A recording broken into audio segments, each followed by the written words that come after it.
Quero deixar um texto de 1 Pedro, capítulo 4, a partir do verso de número 10. 1 Pedro, capítulo de número 4, verso de número 10. Diz assim: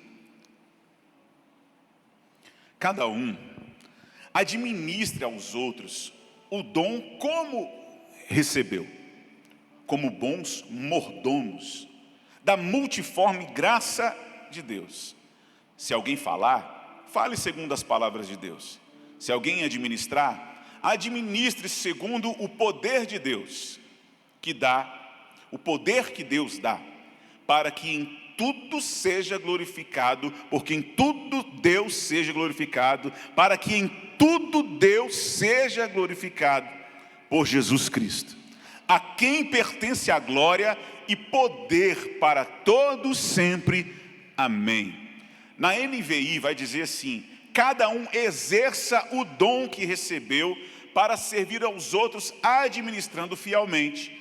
Algumas outras versões vai dizer: cada um administre aos outros o dom que recebeu como bons despeceiros, né? Talvez essa é a tradução que mais me agrada, né? Como bom despeceiros da obra de Deus. Eu não sei se essa que está aqui, não, essa aqui também é NVI, né? E aí nós temos algumas versões que elas estão falando a mesma coisa, mas que se torna talvez mais ampla no entendimento, não é? Como mordomo e um bom despenseiro de Deus. Vamos orar?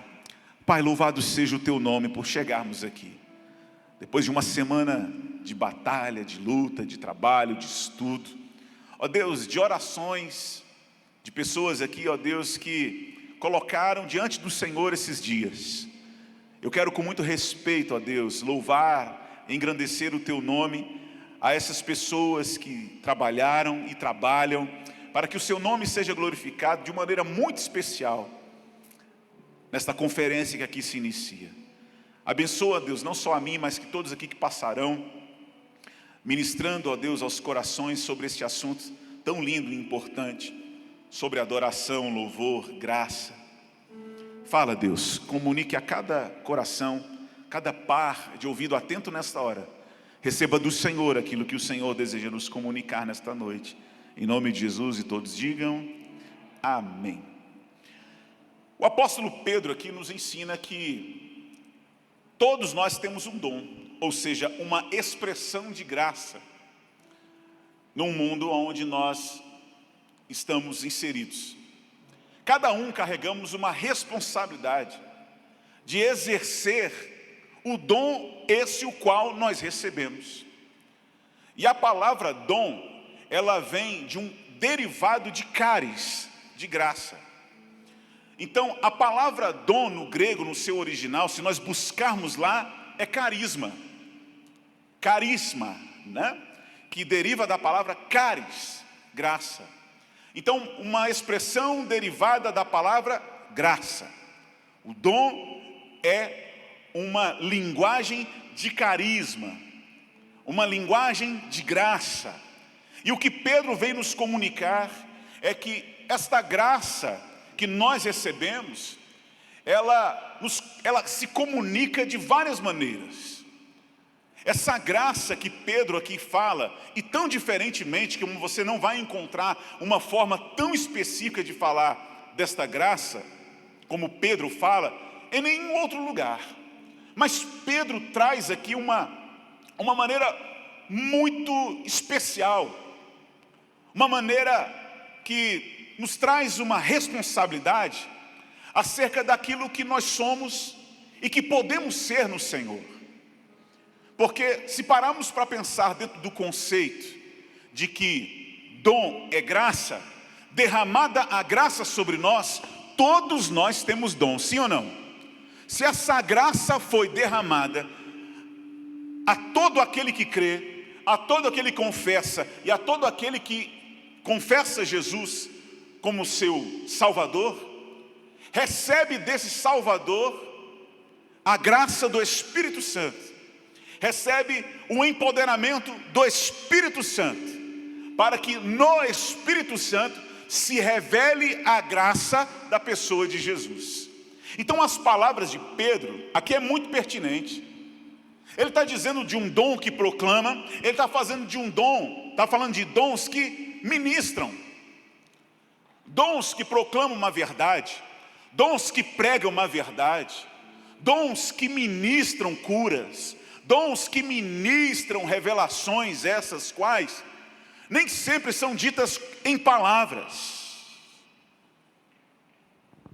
Nós temos a oportunidade hoje de falarmos nessa noite, nesse assunto tão especial, de aprendermos algumas coisas que eu confesso que quando eu também estava preparando essa mensagem durante toda essa semana para vocês, Deus me falou muitas coisas também acerca desse tema.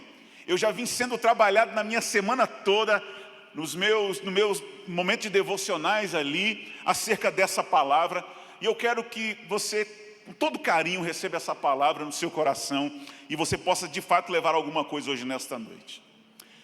Pablo Picasso, ele diz a seguinte palavra, eu não decorei, mas eu anotei aqui, diz assim: o sentido da vida é encontrar o seu dom. Você pode repetir? O sentido da vida é encontrar o seu dom. E aí ele completa dizendo assim, ó, mas o propósito da vida é compartilhá-lo. Uau, hein? Pablo Picasso. O sentido da vida é encontrar o seu dom. E o propósito da vida é compartilhá-lo.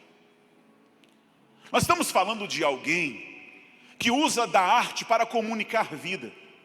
Estamos falando de alguém que comunica a partir do seu ser, das suas crenças e valores, explanando em textos ou em molduras aquilo que está na sua alma. Ele demonstra aquilo que está dentro dele. O interessante é que nós vamos nos perdendo dentro de um conceito religioso, da mensagem ortodoxa, que a religião não mais abrange a cultura, a arte, a linguagem, a dança, a música. Há lugares até hoje que se condena as canções dentro de uma igreja. Nós passamos por tempo que bateria era do diabo, guitarra então nem se fala. E nós passamos um tempo todo condenando coisas, estas quais são instrumentos para a graça de Deus, da sua multiforme, comunicar o próprio Deus. Quem está me entendendo até aqui, diga amém. Imagine então algo, vamos tentar começar a esclarecer algumas coisas aqui. Pastor Luiz que está aqui, vamos dizer que ele vai receber uma família semana que vem, né, lá da África, do lugar mais longínquo da África, do lugar mais pobre da África, do lugar que está desprovido de estruturas, de saneamento, de água, de luz, pessoas que vivem na lamparina ainda, que bebem água de cisterna, que nunca tiveram contato com a sociedade essa massificada, estruturada como a nossa. Aí eles saem de lá e vai para a casa do pastor Luiz. Aí vem toda essa família, chega lá na casa do pastor Luiz, no escuro. Pastor Luiz vai lá na interruptor e liga a luz. Tuf. Ele olha para aquela luz. Como isso é possível? Luz? O que é isso? Não, eu conheço lamparina, eu conheço vela. Pastor Luiz, é só uma luz. O interruptor está aqui. E o que provém dessa luz é energia. O que gera a luz é a energia. Rapaz, eu estou abismado, porque da onde eu venho não tem isso. Mas vamos sentar. Vamos nos sentar à mesa. Já está tarde. A Cris preparou um almoço, mas como é janta, vamos esquentar a janta então? E aí, missionária, pastora Cris, pega lá aquela lasanha fria do almoço e coloca no micro-ondas. Sai o negócio pegando fogo. Aí de novo, irmão, mas como isso é possível? Mas como? Lá eu tenho que arrumar a lenha, eu tenho que fazer o fogo, e eu tenho que esperar. Você que em poucos segundos esquentou essa refeição, como isso é possível? Aí o pastor Luiz dá aquela risadinha. Isso é um micro-ondas. E esse artefato, esse aparelho, ele tem ondas de calor que aquecem em segundos. E tudo isso é proveniente da energia. E aí o pastor, enquanto a Cris serve aquela família, o pastor dá as costas e abre a geladeira. E sai aquele gelo, aquele ar frio. Ele pega aquela coca gelada. Quem dá glória a Deus aí? Eu estou parando com coca. Quem ainda bebe coca aí, irmão? Eu estou parando, eu digo, parando aqui, é bonito falar, né? Mas se alguém abrir ali, irmão, ei. Aí, pastor Luiz pega aquela coca gelada. Mas como isso é possível? O que, rapaz? Espera aí. A luz, o micro-ondas que esquenta, você abre a geladeira, sai aquele gelo e essa coca está gelada. Como é que isso pode? Pois é, o nome disso é geladeira. E ele foi inventado para refrigerar o que está dentro, para gelar. Se o outro esquenta, esse gela. E tudo isso é proveniente da energia. Como assim? Pois é, tudo isso está ligado na tomada. Todos eles dependem da mesma energia. E todos eles têm propósitos diferentes. Quem está me entendendo aqui? Quem começou a me entender aqui? Todos eles provenientes da mesma energia. Todos precisam da mesma energia para serem o que são. A multiforme graça de Deus, de uma maneira muito simples que eu quero trazendo aqui para os irmãos, é exatamente isso. Deus quer usar você do jeito que você é, da maneira como você fala, da maneira como você comunica, da maneira como você se veste, da maneira como você se apresenta. A minha igreja não suportaria nunca 2 pastor Gladson. Eu não sei aqui, né, Sabrina?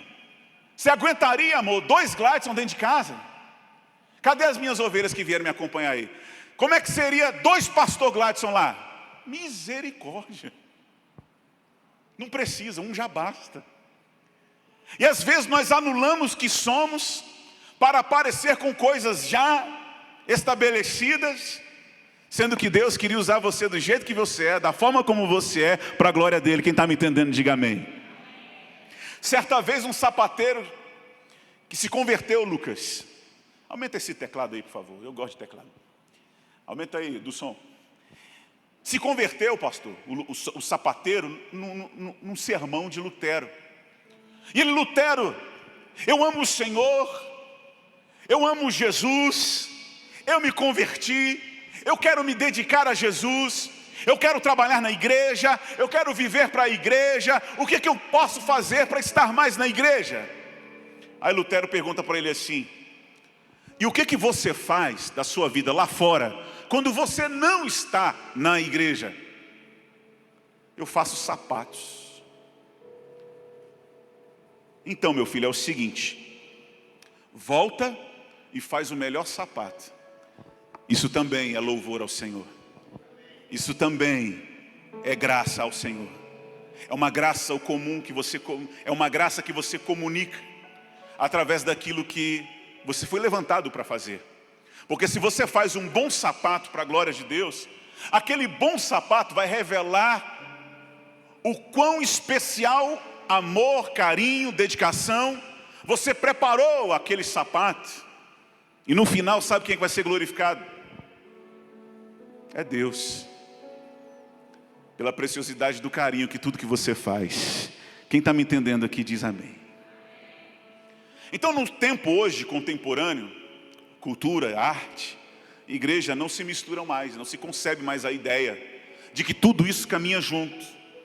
Como eu disse agora há pouco, essa visão ortodoxa religiosa caminhou dentro dos templos e da forma como fora estabelecida a igreja pelo catolicismo. Mas o próprio catolicismo, há muito tempo atrás, ele tinha dentro das suas ramificações históricas o greco-romano, a cultura germânica. A igreja anglicana, ela se aculturou da cultura anglo-saxônica. A igreja, quando surge então o protestantismo, ela vem de um lastro europeu, de uma cultura europeia. Então a cultura faz parte da onde se revela a fé.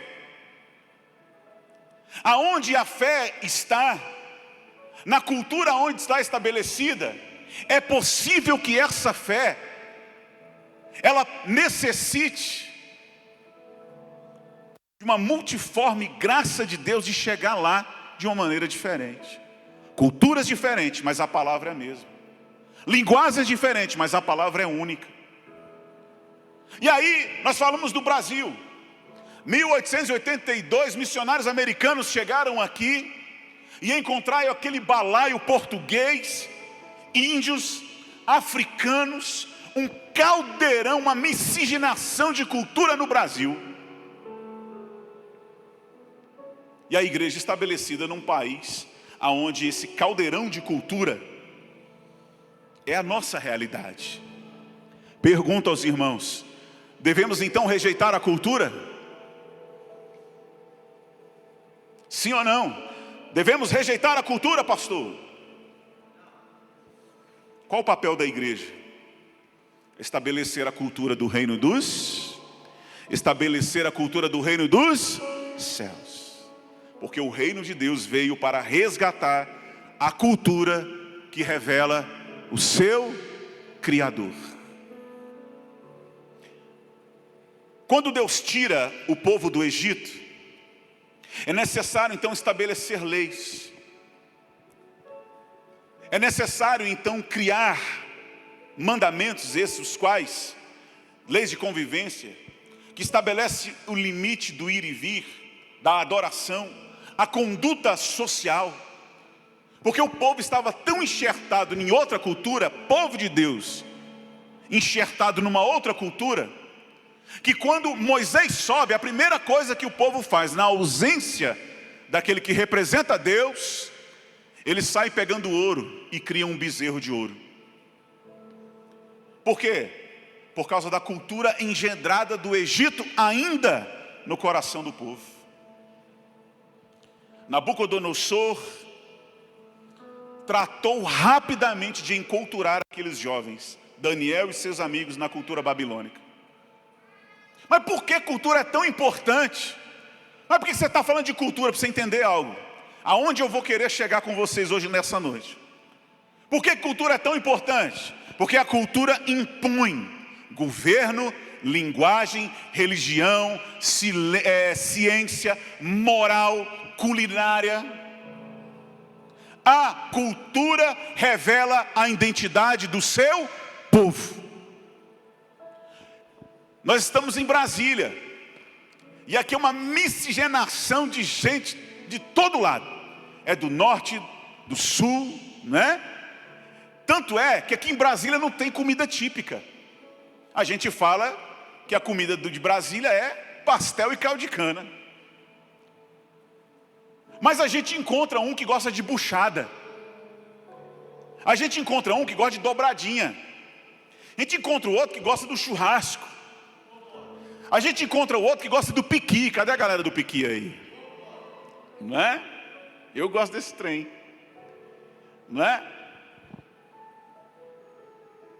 E a culinária revela de onde aquela pessoa é. A pessoa gosta de piqui. Ela só pode ser de 2 lugares. De onde, gente? Goiás ou Minas. É ou não é? O cara gosta de chimarrão. De onde ele é? Dobradinha. Açaí. Pois é. Você viu como a cultura revela a identidade de um povo? E eu estou usando somente uma característica, a culinária, a dieta. Por que eu estou dizendo essas coisas para vocês? Porque Deus é o criador da cultura.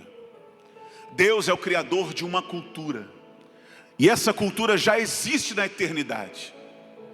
porquê da palavra de Deus, porquê do Espírito Santo, porquê de Jesus, para nos introduzir numa cultura que já existe na eternidade. Porque quem não adentrar essa cultura do reino, não é digno do reino dos céus. Então o Deus Criador de todas as coisas esculpiu o mundo através da sua transcendência, elegeu o padrão da sua criação. Tudo que fora criado é obra-prima. Tudo que fora criado é matéria-prima. Tudo que Ele fez é bom. Deus se revela em toda a arte criada, a partir dele mesmo. Romanos capítulo 1, verso 19 vai dizer o seguinte: porquanto que Deus se pode conhecer neles, se manifesta porque Deus lhe manifestou. Porque as coisas invisíveis, desde a criação do mundo, tanto ao seu eterno poder, como a sua divindade, se entende e claramente se vê pelas coisas que são criadas, para que eles fiquem inexcusáveis, porquanto, tendo conhecido Deus, não glorificaram como Deus, nem lhe deram graças, antes seus discursos se desvaneceram, e o coração insensato se obscureceu, dizendo-se sábios, se tornaram-se loucos. Deus fez tudo e se revela em tudo que fez. Em tudo que Ele criou é matéria-prima e obra-prima de suas mãos.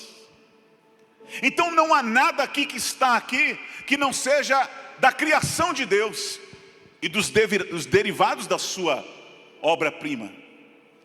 Então Deus se revela tudo. Quem já sentiu Deus pisando na areia, numa praia, ouvindo aquela água assim, ó, na praia? Ele se revela na natureza. A sua santidade se manifesta em tudo que Ele fez. E o padrão da sua criação é santidade. O padrão da sua criação está sincronizado à sua santidade. É o padrão de Deus, a inspiração divina, a sua essência. A inspiração da sua essência, a sua santidade, e que deu origem a tudo que nós estamos vendo aqui. Pastor, tudo isso é muito legal, eu estou gostando muito, está muito bacana, eu vou anotar, eu vou escrever. Escreve. Mas o melhor é você começar a prestar atenção na profundidade daquilo que as entrelinhas das Escrituras estão nos ensinando. Eu quero dizer aos irmãos aqui que o princípio da inspiração de um artista é o espelhamento da sua alma. A inspiração divina é a santidade. Porque o que está em Deus é santidade. Ele é santo. Ele se espelha naquilo que Ele é, na essência daquilo como Ele se apresenta. Um Deus santo, poderoso, transcendente, soberano. Então tudo o que criou é a partir da sua santidade. Mas e o artista? Vamos pegar o personagem artista aqui do nosso tempo. Como é que ele trabalha? O princípio de toda inspiração de um artista é o quê? É o espelhamento da sua alma. Digo, espelhamento da sua alma. Ou seja, aquilo que se revela nas suas vivências, aquilo que se revela no seu dia a dia. É a partir daí dos seus pressupostos que ele desenvolve a arte, que ele vai comunicar a arte da forma como ele vê, sente e vivencia. Quer um exemplo? Presta atenção.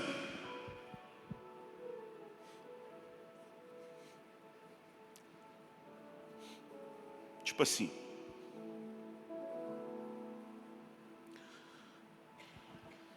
O Senhor é o meu pastor, nada me faltará. Deitar-me me faz em verdes pastos, guia-me mansamente às águas tranquilas, refrigera a minha alma. Guia-me pela vereda da justiça por amor ao teu nome. Vereda, caminho, vereda. Ainda que eu ande pelo vale da sombra e da morte, eu não temerei, porque tu estás comigo. A tua vara e o teu cajado me consolam. De quem é esse salmo? De quem é esse salmo, gente? Davi. Davi, pastor de ovelhas. Sim, o seu trabalho, o seu dia a dia, o que é Davi? Pastor de ovelha. Olha o que ele constrói a partir da sua vivência. Ele se coloca no lugar da ovelha que ele cuida. Ele mesmo, Davi, que é pastor, ele se coloca agora no lugar de ovelha. E ele diz, no lugar da ovelha, o Senhor é meu pastor, de nada terei falta. Deitar-me faz em verdes pastos. É o que Davi faz com as suas ovelhas. Ele deita as ovelhas nos verdes pastos. Ele guia elas às águas tranquilas. Porque a ovelha, ela precisa de direção para chegar em algum lugar. Guia-me pelas veredas da justiça. Sabe o que é vereda? Atalhos. Caminhos de atalhos que correm de perigos. Atalhos que levam a lugares de maneira mais segura. Ele compõe um salmo a partir das suas vivências. Ele constrói um salmo a partir daquilo que ele vive, do seu dia a dia. Quem já viu canção com Salmo 23? Quem já viu algum quadro inspirado no Salmo 23? Pois é. A alma do artista, daquele que tem a arte, daquele que tem a graça e a multiforme maneira de apresentar o reino, ele vai transmitir algo diferente do outro. Mas todo mundo falando a mesma coisa. Em diferentes tempos, em diferentes momentos. Um canta, outro prega, um dança, outro pinta um quadro. Mas está todo mundo falando a mesma coisa.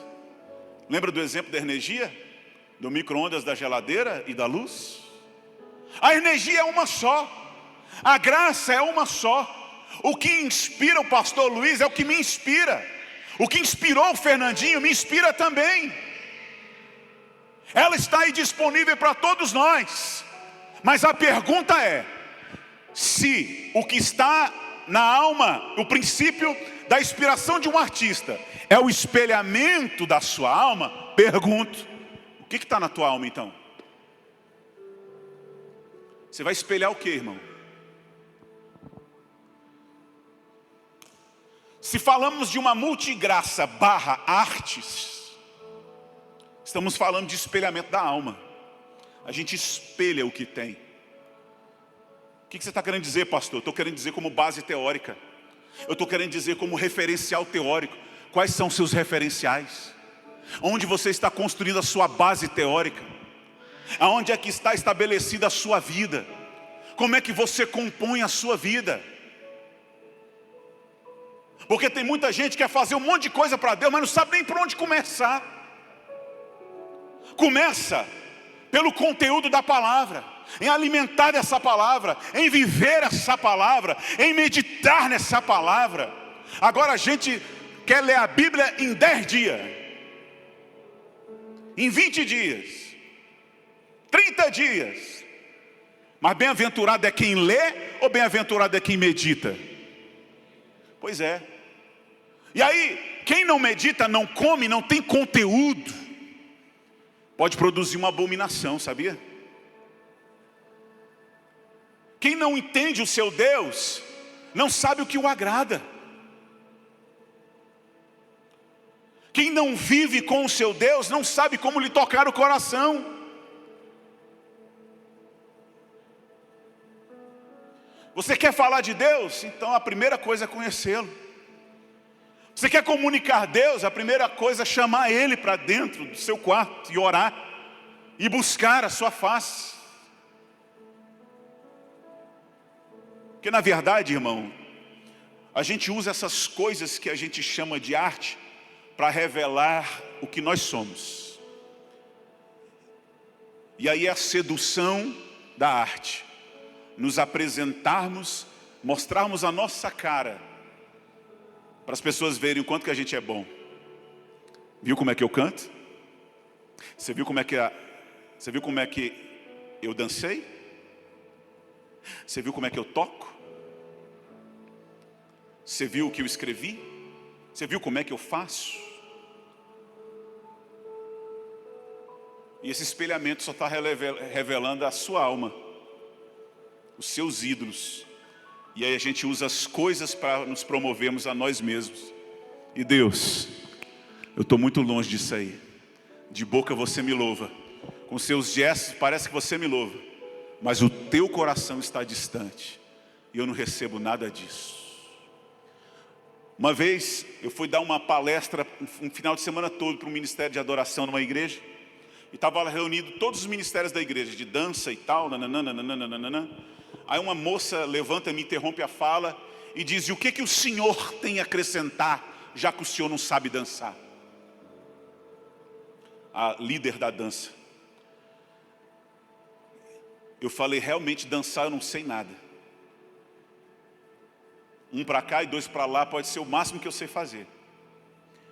Mas o que eu posso contribuir com você é te apresentar um Criador, para que você aprenda a adorar. Porque Deus não está interessado no que a gente faz, Deus está interessado com aquilo que a gente é. O que a gente faz passa a ter valor a partir do momento que a gente decide ser. Acha em mim, Senhor, o quê? Um verdadeiro adorador. Qual o teu referencial teórico, irmão? A galera da dança está assistindo quem para aprender a dançar na igreja? A galera que toca está ouvindo quem para aprender a tocar na igreja? A galera que quer escrever está se baseando em quem para aprender a escrever? O cara que quer pregar, quer comunicar, está se baseando em quem? Leandro Carnal?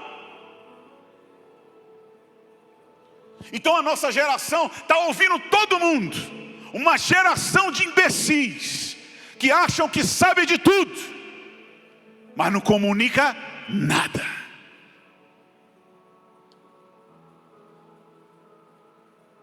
Todo mundo vai no Google, todo mundo vai no YouTube. É mole, irmão. As tuas palavras foram lindas. Infelizmente é só um sino que tine.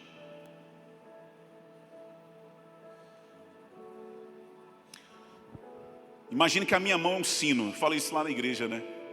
Imagina que a minha mão é um sino, desse tamanhozinho aqui. Vou balançar. Plim! Plim! Sininho, né? Agora vamos pegar um sinão.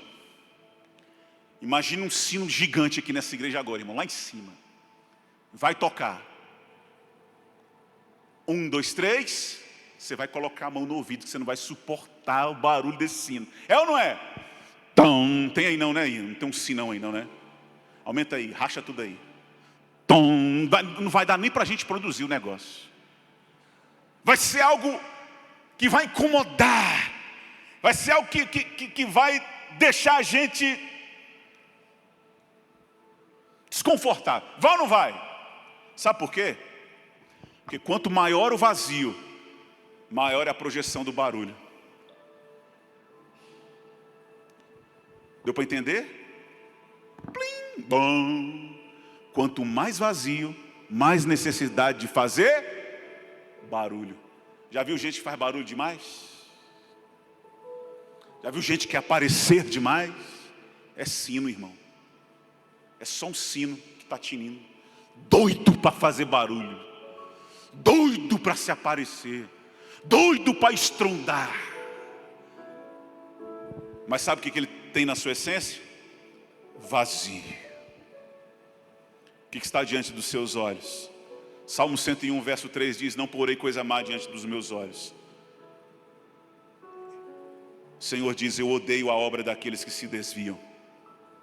Eu odeio a obra daqueles que se desviam. Pergunto de novo: qual é o seu referencial teórico para fazer o que você faz, ou para fazer o que você quer, e chegar aonde você deseja? Qual é a sua base teórica? Jesus, irmão, não compôs nenhuma música. Jesus não era artista. Jesus nunca pintou um quadro. Mas ele foi a própria inspiração para música, para quadro, para tinta, para tudo que você imaginar. Então, se estamos nele, dependemos dele. Somos conduzidos facilmente pela linguagem da arte. Nós temos uma arma na mão de evangelismo, mas também pode ser uma arma de autodestruição em massa. Porque a arte, ela livremente paira dentro de nós, dentro das nossas casas, no celular, no Netflix.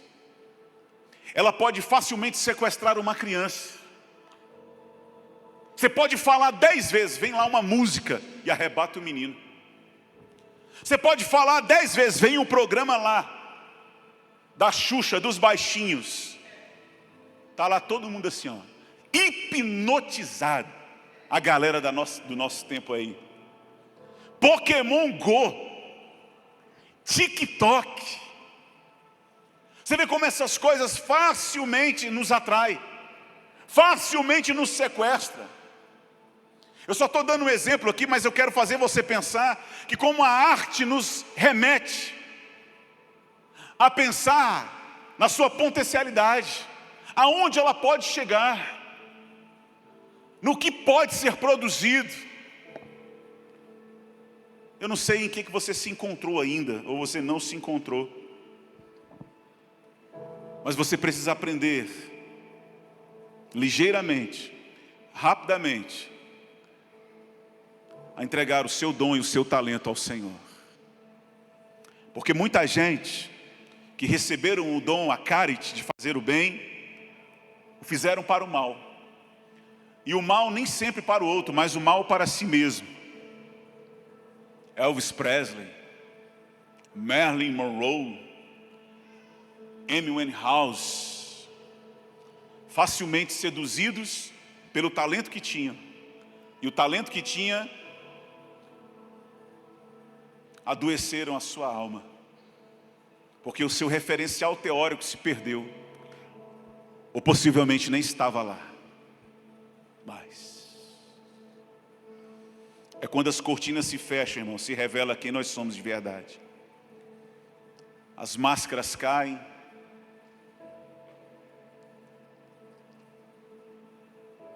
tudo se revela.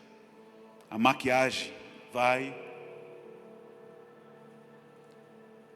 E o dom que nós temos jamais pode ser maior do que nós somos em Deus. Precisamos ser em Deus. Talvez tenha alguém que não saiba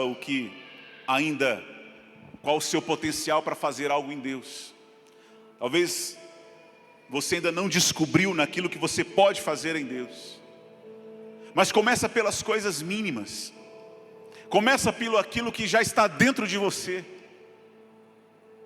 Eu me lembro de um pastor uma vez que ele queria visitar uma irmã. E ele descobriu que essa irmã gostava muito de bolo. E ele foi numa outra irmã da igreja que fazia bolo. E ele leva esse bolo para essa visita. E aquele bolo delicioso que foi preparado pela irmã, toda a família que come ali, vai comendo, vai dizendo, mas que bolo delicioso. Quem fez esse bolo? Me dá a receita, que bolo é esse? Pois é, da irmãzinha, que é tímida. Se você chamar ela para dar o microfone, ela não vem. Se for para vir à frente, ela não vem. Dificilmente ela dá um abraço em alguém, ela pega na mão. É o jeitinho dela. Mas ela faz um bolo que revela a graça de Deus. Então eu não sei o que você faz, eu não sei o que você pode fazer. Mas jamais permita que aquilo que Deus te deu seja maior do que você. Não seja uma vergonha, uma abominação. Faça com responsabilidade aquilo que o Senhor te entregou. Nós estamos vendo tantas pessoas que tem tanto talento, mas com pouco caráter. Não há segredos na alma que o comportamento não revele. Que por trás da obra, da arte, do seu coração, que seja o seu caráter impresso em tudo que você faz. Quem é revelado em você? O seu dom, o seu talento ou o Senhor? Quem é apreciado? É a arte, você, o seu dom ou o Senhor? Onde a sua alma se espelha? Eu começo a encerrar dizendo para vocês que Jesus não veio pintar um quadro novo. Ele não veio fazer isso.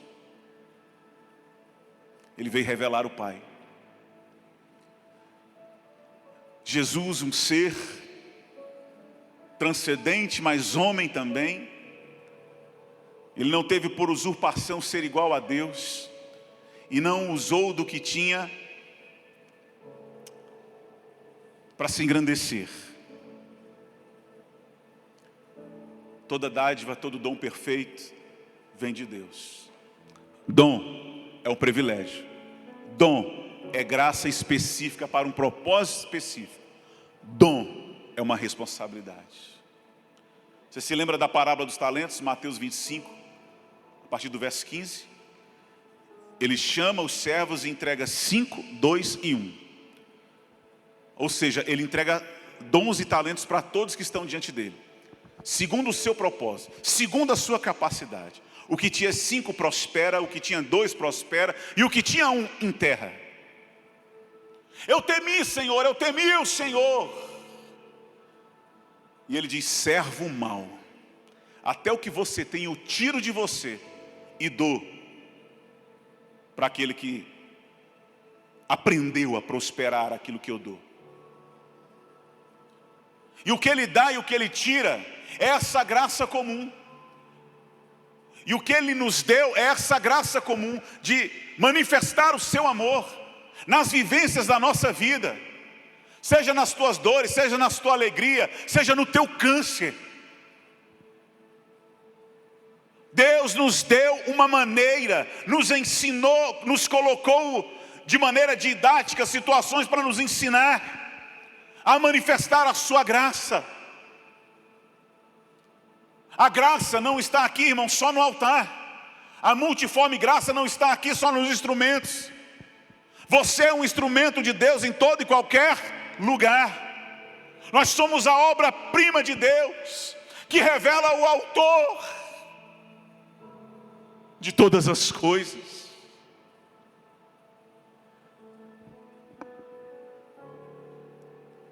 Tudo que está aqui, tudo que está aqui, parte de uma matéria-prima. Tudo que está aqui é derivado de alguma coisa que Deus criou. Cadeira, plástico, veio de alguma obra-prima, de alguma matéria-prima. Ferro, minério, milho. Quais são os derivados do milho? O que se pode fazer com o milho? Já viu a riqueza do milho? Pamonha, cuscuz, fubá, óleo, pão, ração, é ou não é? E o derivado do leite? Queijo, iogurte, creme de leite, requeijão, manteiga. Olha o tanto de coisa que eu falei dos derivados. E detalhe, cada derivado desse foi uma pessoa que manifestou.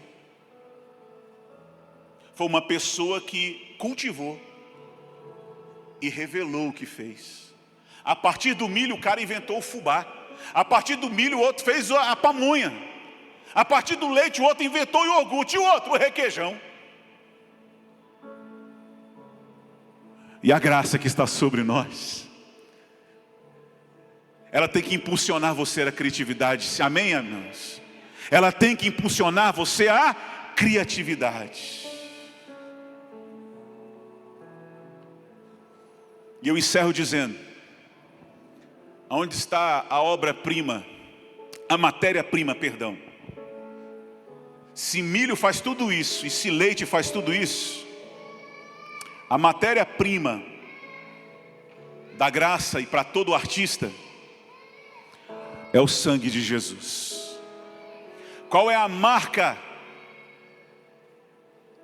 do cristão, de todo artista?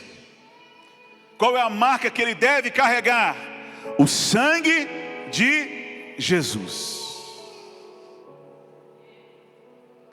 Porque o sangue de Jesus nos purifica, mas também nos sela e nos mostra apresentáveis diante de Deus. Você não entendeu nada, irmão. Olha para mim agora que eu encerro. Quem já assistiu alguma série de investigação em FBI? Você já viu que quando tem um crime, eles chegam ali com um artefatozinho químico chamado luminol, para descobrir aonde naquele ambiente, os vestígios, está sangue. Onde tem sangue ali. E esse artefato que é jogado lá, que é uma luz, que se revela com uma luz azul, ele vai dizer aonde tem sangue, e respingado o sangue. E o luminol revela aonde tem sangue e aonde não tem sangue. O sangue pode ser evidência de um crime, evidência de uma morte, de uma violência. Mas os vestígios do sangue de Jesus revela a todos quantos caminharam para a cruz. E vai chegar um dia que eu e você, com todo o dom e talento que nós recebemos, Ele vai jogar um luminol e acender as luzes que se revelam a verdade. E Ele vai dizer assim, ó, esse sangue aí que está nas suas mãos não é meu. Esse sangue é teu, porque foi esforço teu. Vai chegar um dia, servo bom e servo mau, todos estarão diante do mesmo Deus. Porque a marca de um cristão, de um artista, que revela a multiforme graça de Deus, está no sangue de Jesus de Nazaré. E aqueles que respingados na veste do Cordeiro, caminharam para a cruz. É da matéria-prima que se extrai elementos para fabricar outros elementos. É do sangue de Jesus que você precisa para ser tudo o que Ele precisa e comunicar àqueles que não têm nada o que eles mais precisam: a salvação de todos os homens. Reconciliar-se com Jesus. A sua obra deve apresentar o Senhor. Leonardo da Vinci pinta o quadro da Santa Ceia. Michelangelo, o famoso Adão e Deus, aquela famosa imagem dos dedos se tocando. E a gente vê artistas seculares inspirados para comunicar Deus. E você que tem a graça, e você que tem a marca do sangue de Jesus, no que hoje você pode ser desafiado para ser impulsionado para manifestar o sangue de Jesus, o reino de Deus e uma cultura de paz. Todos nós estamos aqui para aprender algo. E não tem ninguém que saia daqui mais abençoado do que eu, ao preparar, ao ler e trazer essas palavras simples para cada um de vocês. Mas eu saio daqui muito feliz por compartilhar um pouco com vocês acerca da preciosidade do que representa a graça de Deus. E nas palavras de Pedro, a multiforme graça ou a múltipla maneira de manifestar a graça de Deus. Deixa Deus usar você. Estou aqui para condenar a rede social. Eu estou aqui para dizer que você pode usar a rede social para a glória de Deus. Sim ou não, irmão? Sim. Mas você só posta academia, irmão. só posta biquíni, só posta... Pelo amor de Deus, cara. Tá tão fácil falar de Deus para as pessoas, sim ou não? Tá ou não tá? Tá, é por isso que ele está voltando. É por isso que ele já está à porta. Porque tá tão fácil anunciar, e o amor das pessoas se esfriou tanto, que eu acredito que Jesus já está voltando, meu irmão. Ele está vindo. Jesus está para vir. A melhor maneira de dizer que ele voltará é verdade. Mas quando eu digo vindo, é com todo o arquétipo teológico das promessas que já estão se cumprindo. E eu nunca vi tanto amor se esfriar. Eu nunca vi tanto crente se desviar. Eu nunca vi tanta gente parar no meio do caminho. Isso só se revela, irmão, quem é e quem não é. Porque chegou a hora de definir o que nós somos diante do Senhor.